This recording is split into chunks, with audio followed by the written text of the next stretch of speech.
할렐루야.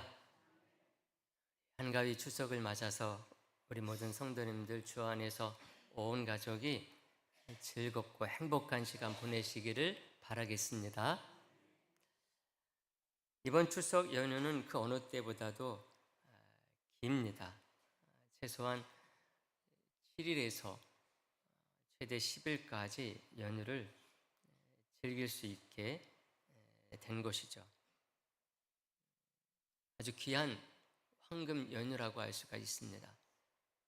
여름 휴가보다 더 긴 휴가를 보내는 분들이 아마 많이 있으리라고 생각을 합니다. 하지만 요즘 세상 돌아가는 것을 조금이라도 이렇게 살피는 분이라고 한다면은 마냥 즐겁고만 있지는 않지 않을까 그런 생각을 합니다. 심화되고 있는 세상의 불확실성들 때문에 그런 거죠. 많은 분들이 공감하시지만은 우리나라만 해도요, 정치, 경제적으로 좀 불안불안한 그런 측면들이 많이 있습니다. 앞으로 어떻게 될지 불확실한 부분들이 적지 않기 때문에 그런 거죠. 이거는 세계를 돌아보게 되면은 더 그런 것이 아닌가 그런 생각을 합니다. 현재 세계 여러 곳에서 전쟁을 하고 있지 않습니까? 거기에다가 또 냉전 시대 이후에 군비 경쟁이 나라마다 고조되고 있다고 하는 그런 보도들이 자꾸 이어지고 있습니다. 냉전 시대 때는 미국이나 소련 요 나라들만 군비 경쟁을 하면서 무기들을 사들이고 그랬는데 지금은 웬만한 나라들이 다 이렇게 전쟁을 대비해서 많은 무기들을 만들고 사들이고 있는 것을 보게 되는 것이죠.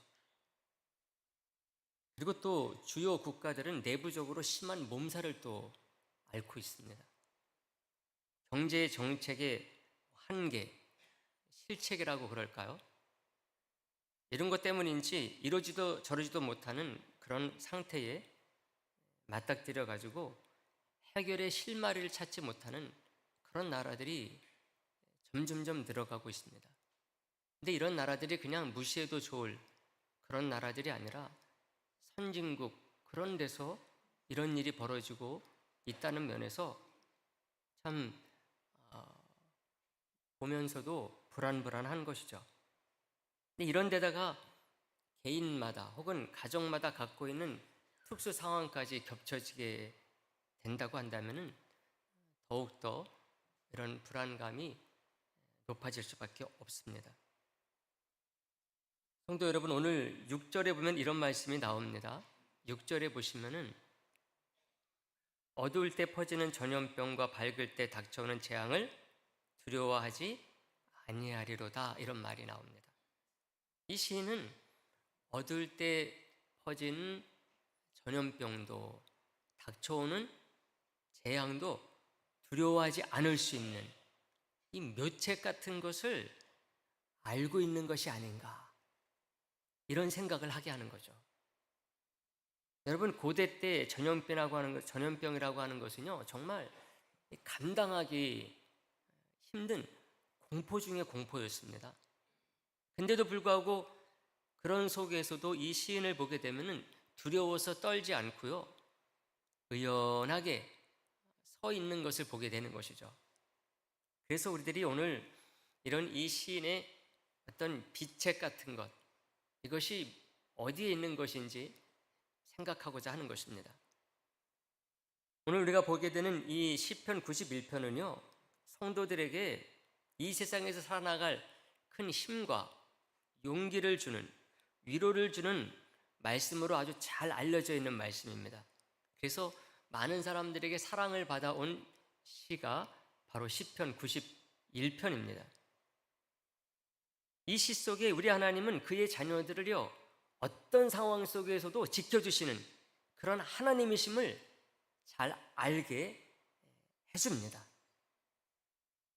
특별히 그것을 이 전염병을 통해서 확인을 시켜주는 거죠.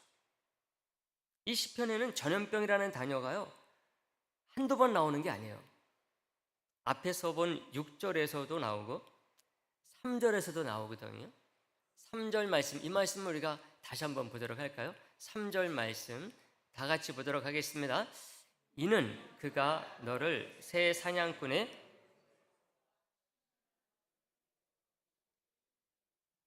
아멘. 6절에서도 전염병이라고 하는 말이 나오고 3절에서도 심한 전염병에서 건지실 것이미로다 하면서 나옵니다.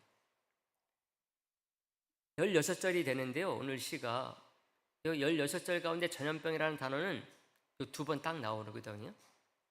근데 제가 왜 한두 번 나오는 게 아니다 이렇게 말씀을 드렸는가 하면요, 다른 표현으로 이 전염병을 생각하게 하는 그런 말들이 많습니다.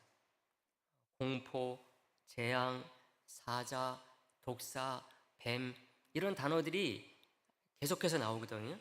근데 이 단어들은 다 뭐를 가리키는 건가 하면은 전염병을 가리키는 말로 쓰이고 있다고 하는 것이죠. 이것을 보게 되면은 91편 전체는 그 전염병을 주요 소재로 삼고 있다고 하는 것입니다. 여러분, 세상에 살다 보면은 삶의 위협과 공포를 주는 요인들이 수없이 많죠. 이거는 고대인들도 마찬가지였어요. 근데 그 종류는 의술이나 과학이 발달한 21세기와는 좀 달랐던 거죠. 고대인들에게 가장 큰 위협, 공포의 요인이 뭐가 있었을까? 3가지를 딱 꼽으라고 하면은요, 3가지는 영아 사망, 그리고 전쟁, 그리고 전염병입니다. 영아 사망률 같은 경우는요, 고대 때, 물론 그 의술이 요즘처럼 발달하기 얼마 전까지만 해도 거의 다르지 않았어요. 특히 고대 때는 아기를 낳게 되면은요, 3분의 1에서 2분의 1이 죽었다고 합니다. 그러므로 얼마나 그것이 두렵습니까? 로마 제국 당시에는 태어난 아기들 중에 거의 반이 죽었다는 그런 통계까지 있을 정도입니다. 전쟁 같은 경우도 마찬가지입니다. 전쟁도 많은 사람들의 목숨을 앗아갔어요. 전쟁으로 말미암아 죽는 사람들이 평균 한 20% 정도 됐다고 얘기를 합니다. 근데 이런 전쟁들이 뭐 그냥 가끔 있었던 게 아니라 다반사로 있었던 것이 고대의 삶이었다고 생각하면 됩니다. 근데 실질적으로 가장 공포스러운 위협은 뭐냐? 전염병이라는 거죠. 전염병이 돌게 되면은요, 20% 이상이 목숨을 잃게 된다는 거예요. 특히 이 심한 전염병 같은 경우는 그보다 더 많은 사람들이 죽게 된다는 것입니다. 중세 때 그 흑사병이라고 하는 것, 이로 말미암아서 유럽인 중에 거의 반이 죽었다는 것이죠. 이 전염병은요, 애 어른 가리지 않아요. 갓 태어난 사람이나 많이 산 사람이나 전염병은 이런 거 가리지 않습니다. 신분도 안 가려요. 신분이 높은 사람이나 낮은 사람이나 많이 배웠던 적게 배웠던, 그냥 전염병에 걸리면은 목숨을 잃기 쉬운 거죠. 근데 또 이런 전염병이 가끔 오느냐, 그것도 아니었어요. 웬만하면 수시로 오는 것입니다. 그러니까 온 국민이, 온 백성이 공포에 휩싸이게 되는 것이죠. 우리가 코로나 겪은 지 얼마 되지 않지 않았습니까? 전 세계적으로 정말 공포에 휩싸였었죠. 특히 백신이 나오기 전까지 어땠습니까, 여러분? 아마 이제는 다 잊어버렸을지도 모르겠어요. 백신이 나오기 전까지 정말 세계가 공포였습니다. 근데 이때 죽은 사람이 얼마나 되느냐? 비율로 따지면요, 세계적으로 따지면 1000명 중에 4명, 5명이에요. 우리나라만 따지면요, 10,000명 중에 1명도 안 죽었어요. 근데도 불구하고 코로나로 말미암아 세계가 공포에 떨었거든요. 경제가 마비될 정도였습니다. 그러니 오늘 우리가 본 이 시가 쓰여졌었던 고대 때는 전염병이 돈다는 소리를 딱 들었을 때에 아마 다들 공포에 질렸을 것입니다. 문 밖에 나가지도 못했을 거예요. 그것도 뭐라고 표현합니까? 심한 전염병, 이렇게 표현하고 있잖아요. 근데 이런데도 불구하고 오늘 시 속에 나오는 시인은 뭐라고 그러느냐? 걱정하거나 두려워하지 말라,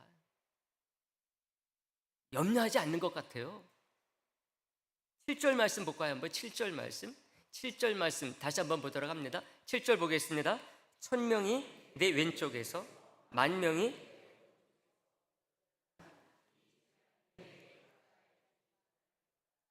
아멘. 이쪽 저쪽에서 막 1000명씩 10,000명씩 죽어나가는 거예요. 근데도 어떻습니까? 내게는 이 재앙이 온다 못 온다? 못 온다. 가까이 오지 못할 것이라고 하면서 아주 의연합니다. 올 테면 와봐라. 두려움이 없어요. 여러분, 무엇 때문에 그렇게 했습니까? 바로 여호와 하나님 때문이라는 것입니다. 그래서 1절에서 딱 이렇게 말해주고 있어요. 1절 말씀 보세요. 지존자의 은밀한 곳에 거주하며 전능자의 그늘 아래에 사는 자요, 딱 이렇게 말합니다. 여호와 하나님을 지존자와 전능자로 딱 표현하고 있어요. 지존자는 우리가 너무나 잘 아는 그런 단어이기도 합니다. 하나님을 가장 높고 권능 있는 분으로 딱 묘사를 할 때 이 지존자라는 표현을 딱 씁니다. 엘론이나 엘리온이라는 그런 히브리어를 쓰고 있거든요. 성경에 제법 많이 나와요. 그러므로 지존자의 은밀한 곳에 거주한다, 이것은요, 하늘과 땅 모든 피조물 위에 계시는, 그래서 모든 위험과 재앙의 피난처가 되시는 분임을 알려주는 말씀입니다. 전능자라는 표현도 마찬가지예요. 모든 능력을 가진 절대적인 존재로 하나님을 가리킬 때에 이 전능자, 샤다이라는 표현을 쓰거든요. 그러므로 전능자의 그늘 아래 산다, 이것은 세상의 모든 위협, 재앙, 이것으로부터 보호해 주시는 안전지대가 있다는 거예요. 누구? 하나님이심을 딱 알게 해주는 것입니다.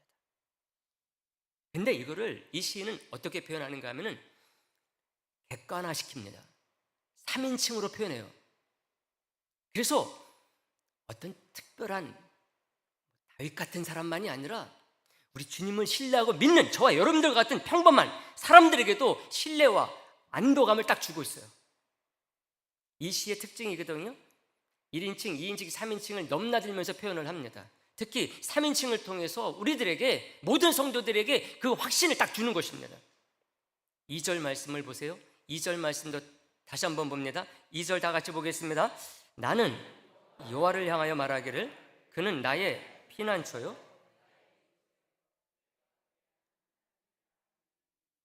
아멘. 나는 여호와를 향하여 말하기를, 이렇게 시작하잖아요. 1인칭이 나오잖아요. 근데 제가 왜 3인칭이라고 말했느냐, 여기서 나는 여호와를 향하여 말하기를, 이것은 독백으로 처리된 것입니다. 1인칭이 나오기 때문에 한 개인의 체험으로만, 어떤 특별한 사람은 체험할 수 있잖아요. 하나님께서 나를 다 죽고 없어지는데 나만은 이 전염병에 살려주셨습니다, 있을 수 있잖아요. 근데 여기서 사용하고 있는 1인칭은 어떤 한 사람만 그렇게 해줬다는 게 아니에요. 그것을 1절을 통해서 알 수가 있습니다. 1절의 표현이 이랬거든요. 지존자와 전능자 아래 사는 자요, 그러면서 2절로 들어가는 것입니다. 이 말은 그 아래 있어 본 사람들, 하나님을 신뢰하는 가운데 하나님을 전능자 삼고 하나님을 지존자 삼아 본 사람들, 그런 얘기를 좀 들어보라는 거예요. 한둘이 아니라는 거죠. 그래서 3인칭으로 표현을 해주는 것입니다. 지존자와 전능자 아래 사는 자요 하면서 그 사람이 뭐라고 말하는가 하면은, 나는 여호와를 향하여 말하기를 그는 나의 피난처시요 나의 요새시요 내가 의뢰하는 하나님이시다. 그래서 이 세상에 그 두려운 공포에 떨 수밖에 없는 전염병으로부터 지킴을 받은 사람들이 너무나 많다는 것입니다. 그 여호와 하나님 안에서 살아남은 성도이다 보니까요, 그렇게 표현할 수 있었던 거예요. 그는 나의 피난처요 요새시요 신뢰하는 의뢰하는 하나님이시다, 이렇게 표현한 것입니다. 다시 말하면 어떤 한 개인의 특수한 체험이기만 한 게 아니라는 것입니다. 여러분, 시편 23편이 누구의 시입니까? 다윗의 시죠. 그 가운데 4절에 이런 표현이 나와요. 내가 사망의 음침한 골짜기로 다닐지라도 해를 두려워하지 않을 것은, 뭐라고 말합니까? 주께서 나와 함께 하심이라. 주의 지팡이와 막대기가 나를 안위하시나이다. 근데 여기서 내가는 누구를 말하는 겁니까? 다윗을 말하는 거죠. 내가 음침한 골짜기로 다닐지라도, 다윗이 음침한 골짜기로 다닐지라도, 다윗 한 사람 개인의 체험을 말하는 거거든요. 자기가 그런 체험을 했다는 거예요. 사망의 음침한 골짜기를 다닐지라도 나를 지켜주신 하나님을 내가 체험했다는 거죠. 근데 만약에 어떤 사람이, 누군가가 다윗에게는 그렇지만 다른 사람도 하나님께서 그렇게 해주시나요? 이렇게 묻는다고 한다면 대답하는 게 좀 궁색해집니다. 다윗에게는 그랬는데, 다윗은 워낙 위대한 신앙인이니까 다른 사람에게는 어떨까요? 그런 질문을 주고받을 수가 있다는 거예요. 근데 오늘 본문에 나오는 이 신의 고백은 그게 아니에요. 어느 한 개인의 고백이 아니라는 것입니다.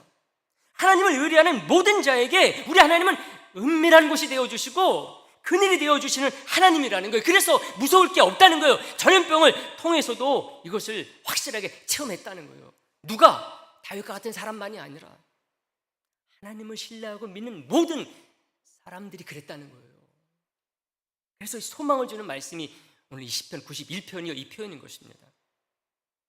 그게 아무리 심한 전염병이라 할지라도, 강한 올무라 할지라도 염려할 필요가 있다 없다? 없다. 그래서 3절에서 봤던 것처럼 이렇게 고백합니다. 이는 그가 너를 새 사냥꾼의 올무에서와 심한 전염병에서 건지실 것임이로다. 할렐루야. 사랑하는 성도 여러분, 우리 하나님은요 지존자이시고 전능자이시기 때문에 절대 실수하지 않으세요. 실패도 안 하시고 실언 같은 것도 하지 않으십니다. 믿으시기를 간절히 소망을 합니다. 시인은 이 시 마지막 3개의 구절에서요 이것을 더욱더 확실하게 딱 심어줍니다. 그 중에 14절 말씀 한번 볼까요? 우리 뒷부분에 나오는 3개의 절이 또 아주 중심되는 구절이거든요. 그 가운데 14절만 보게 되면은 14절 말씀 다 같이 보겠습니다. 하나님이 이르시되 그가 나를 사랑한즉 내가 그를,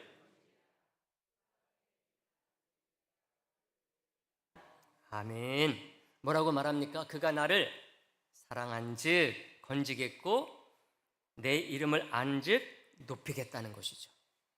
어떤 상황 속에서도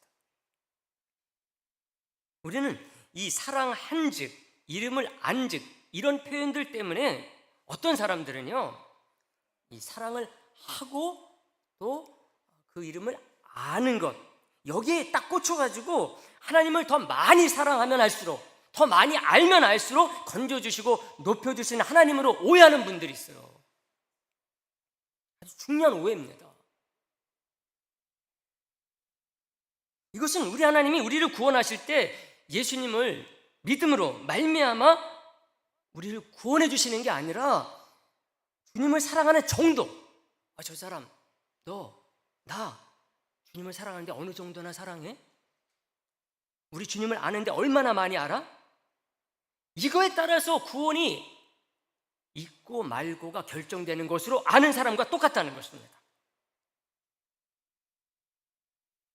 우리가 아는 한 그건 아니잖아요. 우리가 주님을 얼마나 사랑하는지 그 크기가 크냐 작냐에 따라서 구원해 줄게 말게가 아니잖아요. 우리가 주님에 대해서 많이 아느냐 적게 아느냐 이거에 따라서 우리 주님께서 우리를 구원해 주시냐 마시느냐 이거 결정하는 분이 아니잖아요. 우리는 예수 그리스도를 믿음으로 말미암아 주님의 사랑을 받고 구원받은 사람이지 않습니까? 근데 많은 성도들이 그가 나를 안 사랑한즉 건지겠고 내 이름을 안즉 높이겠다 할 때에 이런 '사랑한즉 안즉'이라는 표현들을 그런 식으로 이해하는 분들이 있다는 것입니다. 물론 우리 번역된 글로만 따진다고 한다면은 그렇게 이해하는 게 맞죠. 근데 우리는 그 한 단어 속에서만 이해를 하는 게 아니라 성경 전체 속에 담겨진 우리 하나님의 예수 그리스도를 통한 우리를 향한 그 사랑 속에서 이 말씀들을 이해를 할 줄 아는 사람들 아닙니까, 여러분? 한 단어에 꽂혀가지고 살면 안 된다는 거예요. 여기서 그가 나를 사랑한즉, 이것은요, 그 사람이 앞으로 나 하나님을 사랑하면 주실 거이고 사랑하지 않으면 안 줄 거다, 이런 말이 절대로 아닙니다. 내 이름을 안즉도 마찬가지예요. 성경에는 이런 표현들이 너무나 많습니다. 그래서 우리들이 잘못 해석을 하고 이해를 하게 되면요, 그런 식의 신앙인이 되기가 쉬워요.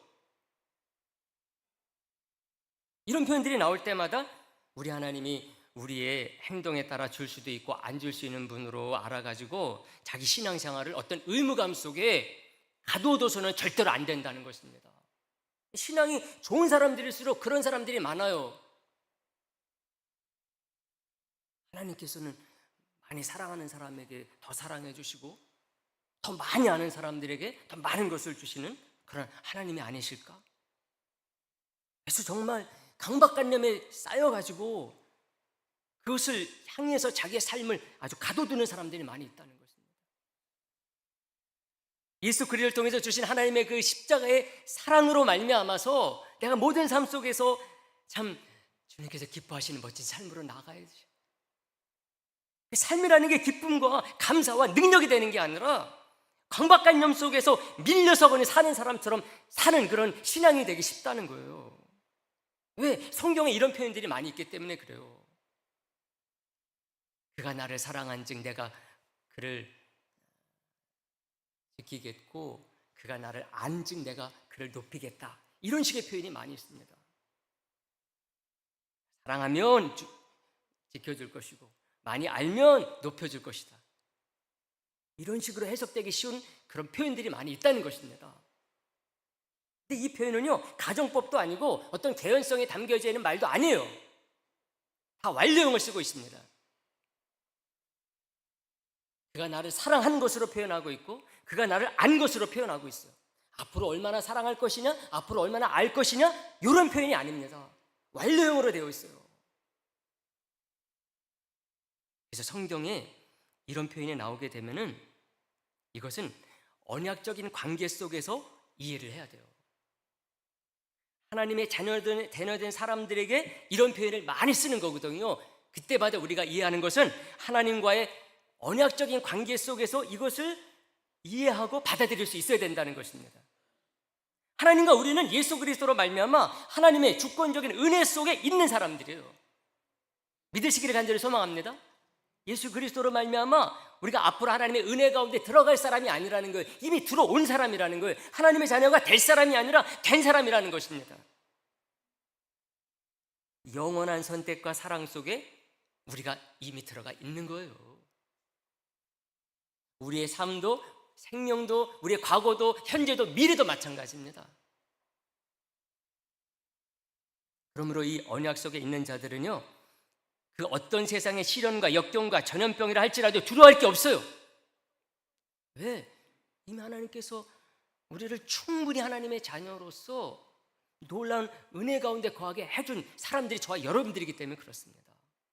그래서 우리는 이 세상에서 살되 이 세상에 살지 아니하고 하나님의 나라에서 사는 사람임을 제가 여러 번 말씀드리지 않았습니까?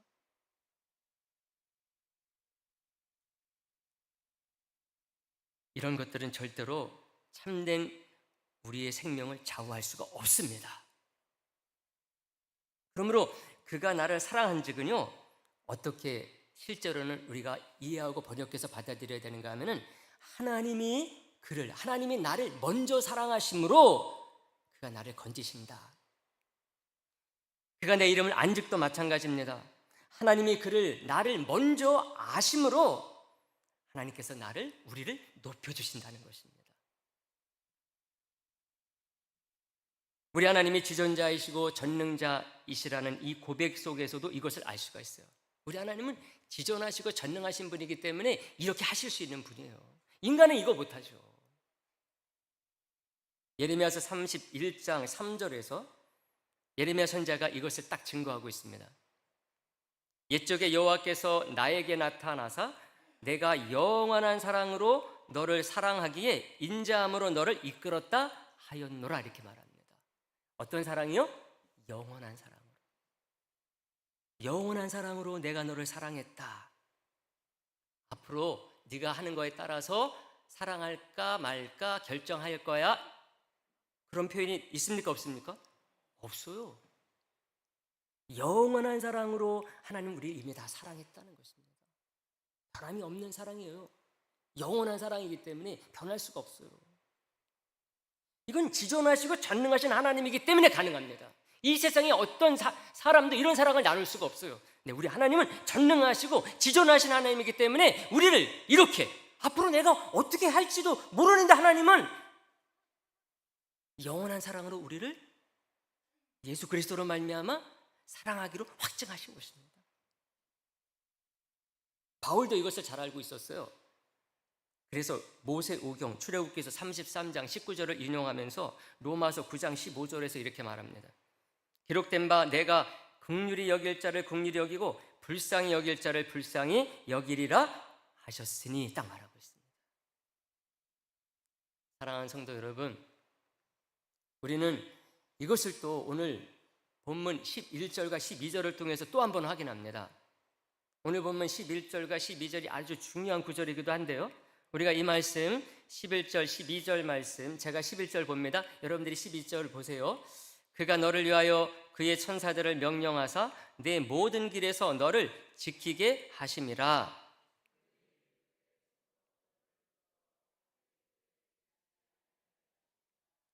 아멘. 이 성경 구절 살짝 낯이 익죠? 이 말씀은요, 아주 사악하게도 예수님이 사탄에게 시험을 받을 때 이 마귀가 사용한 구절이에요. 마귀가 이 성경 구절도 사용하면서 예수님을 시험하더라니까요. 뭐라고 그러는가 하면은 하나님이 천사를 통해서 너 구원하실 거야. 그래서 11절에서 그렇게 말하잖아요. 그의 천사들을 명령하사 내 모든 길에서 너를 지키게 하시니라. 천사가 너 구원해 줄 거니까 내가 시키는 대로, 마귀가 그렇게 시켰거든요. 성전 꼭대기에 데리고 올라가서 예수님을 거기서 뛰어내리라 그랬거든요. 이 구절 인용하면서 천사가 구해줄 거니까 뛰어내려봐. 이때 예수님이 어떻게 하셨느냐, 신명기서 6장 16절 말씀을 딱 인용하시면서 물리쳐버립니다. 주 너의 하나님을 시험하지 말라 하였느니라 하시면서 물리쳐버립니다. 여러분, 마귀가 이 구절을 왜 인용했을까요? 이것은요, 시편 91편이 하나님께서 우리 믿음의 사람들, 하나님의 사랑하시는 그 사람들을 정말 끝까지 지키고 보호하신다, 요게 담겨져 있는 시편이거든요. 그러다 보니까 이 91편을 왜곡시키려고 그런 거예요. 진짜 하나님이 너희들 지켜주셔? 한번 시험해봐. 그래서 이 시편 91편을 대표적으로 딱 찝어가지고 예수님 시험할 때 인용을 한 거죠. 그래서 인용할 때 뭐라고 인용하시는지 아십니까? 11절에 보게 되면은 11절에 그 표현이 나와요. 내 모든 길에서 너를 지키게 하심이라, 이 말이 나오잖아요. 근데 마귀는 예수님을 시험할 때 요 표현을 싹 빼버려요. 싹 빼버리고 11절 나머지 구절만 인용하면서 천사가 너 지켜주니까 뛰어내려봐, 그런 것입니다. 못됐죠. 이것을 통해서 하나님께서 모든 길에서 우리를 지키실 수 있는 분이 아니다, 이렇게 말하려고 그러는 거죠. 사랑하는 성도 여러분, 우리들도 삶 속에서 시련이나 역경이나 어떤 질병 같은 게 오면은 그런 생각을 할 때가 있어요. 왜? 믿는 자들이라고 해서 이런 게 없을 수 없기 때문에 그렇습니다. 시련도 있고 역경도 있고 질병 같은 것도 있잖아요. 예수님께서 자기 십자가를 지고 나를 따르라 말씀하셨는데, 자기 십자가라는 것을 통해서도 우리는 믿는 자들에게도 이런 것이 있음을 알게 되는 거죠. 하지만 이 모든 길에서도 하나님은 우리를 놓치지 않으십니다. 어떻게 안 놓치시느냐? 하나님의 언약을 이루시고야 만다는 거예요. 그것을 예수님의 십자가를 통해서 잘 확인할 수가 있습니다. 예수님의 십자가가 뭡니까? 우리 주님께서는 십자가를 통해서요, 우리를 정말 끝까지 책임지심을 보여주신 거예요. 진짜 시련, 진짜 역경, 진짜 병 중에 병은 뭡니까? 우리가 이 세상에서 겪는 시련의 역경이나 질병은요, 진짜가 아니에요. 진짜 우리에게 문제는 뭔가? 죄입니다. 죄가 우리가 가지고 있는 가장 큰 심각한 시련이요, 역경이요, 질병인 것입니다. 이거 그대로 갖고 지옥에 가는 것이 가장 큰 전염병이에요. 근데 예수님께서 십자가를 통해서 이거 모두 다 어떻게 했습니까? 다 가져가 버리셨어요. 우리를 책임지고 정말 하나님의 자녀로서 가야 될 하나님의 나라의 백성으로 완전히 영원한 사랑으로 만들어 주신 것입니다. 그러니까 시편 91편에 담긴 하나님의 약속은요, 예수 그리스도 안에서 완성됐다고 하는 것을 우리가 알 수가 있는 거죠. 믿으시기를 간절히 소망합니다. 그래서 믿음의 사람들은 이 세상에서 혹 하나님의 또 다른 기쁘신 뜻이 있으셔서 어떤 때는 시련과 역경이나 질병이 있을 수 있지만 그것 때문에 두려워하지 않아요.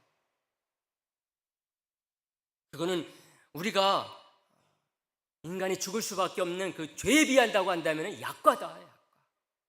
근데 그 죄마저 우리 예수님께 십자가로 다 사해 주시고 해결해 주셨으니, 그래서 우리 믿음의 선배들이 이런 속에서 담대했던 거예요. 전염병이 돈다 그러면 피해서 도망가는 게 아니라 뛰어들어가지고 그 전염병에 걸린 사람들을 간호하고 치료하고 섬기는 가운데 놀라운 하나님의 살아계신 역사가 무엇인지를 증명함으로 말미암아 기독교가 2000년 역사 속에 부흥할 수가 있었던 것입니다. 사랑하는 성도 여러분, 말씀 정리합니다. 오늘 우리는 한가위 추석 연휴를 보내면서 주신 시편 91편 말씀을 생각했어요. 하나님은 하나님의 언약의 자녀들을 그 어떤 상황 속에서 지키시고 보호하시는 언약의 하나님이신 것을 우리가 생각을 한 것입니다. 그러므로 이 말씀 저와 여러분들이 꼭 기억해서 항상 이 믿음으로 살 뿐만 아니라 오늘날 이 시대에 너무나 불안이 가중되고 있는 세상 속에서 참 이런저런 염려로 지내는 분들이 이번 추석 때 만나는 친척들 가운데 있다고 한다면은 여러분들이 가지고 있는 이 놀라운 그 지존하시고 전능하신 하나님께서 주시는 예수 그리스도로 말미암아 우리에게 주시는 그 은혜를 나누는 가운데 정말 주님께서 주시는 참된 기쁨과 감사로 나아가는 이번 추석 연휴 되기를 간절히 바라겠습니다. 하나님 아버지, 감사를 드립니다. 하나님, 오늘도 저희들에게 귀한 말씀을 통해서 우리들을 깨우쳐 주시는 줄로 믿습니다. 하나님, 이 시대에 참 예전보다 지혜롭고 똑똑한 사람들 더 많아지고 있음에도 불구하고 오히려 그 불안감은 더 가중되는 이 시대가 바로 우리가 살고 있는 시대인 줄로 믿습니다. 이런 시대 속에 우리만큼은 참된 믿음으로 살게 하시고 이 세상 사람들에게 그 참된 믿음으로 나아가 전하는 가운데 함께 정말 우리 주님의 크신 사랑과 은혜를 누리는 역사가 있게 하여 주옵소서. 예수님의 이름으로 기도하옵나이다. 아멘.